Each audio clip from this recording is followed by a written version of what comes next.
Trong video mớiនេះនឹងមករៀបបងប្អូនឲ្យដឹងពីរបៀបក្នុងការដំឡើង Telegram នៅលើ desktop ឬក៏ computer របស់បងប្អូននេះ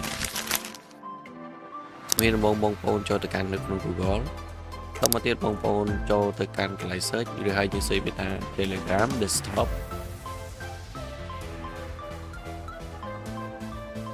ខ្ញុំបន្ទាប់ពីយើង search រួចយើងនឹងឃើញ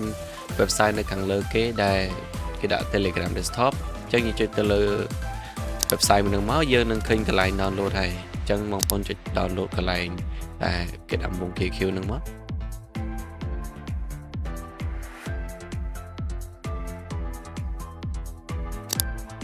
ចំណុចនៅខាងលើនេះដែលខ្ញុំដាក់មកចំហ្នឹងគឺកន្លែងដែល file setup download ចូលនៅក្នុង computer របស់យើងអញ្ចឹងនៅពេលដែលយើង download វិញវានឹងចូលទៅក្នុងកន្លែង download របស់យើងអញ្ចឹងយើងចូលទៅ download ចូលទៅ download ហ្នឹងមកតោះមកយើងនឹងឃើញ file setup របស់ Telegram អញ្ចឹងតទៅពេលហ្នឹងមកយើងគាត់ថា double click លើវា2ដងឬមួយក៏ open ក៏បានគេ double click វា2ដងមក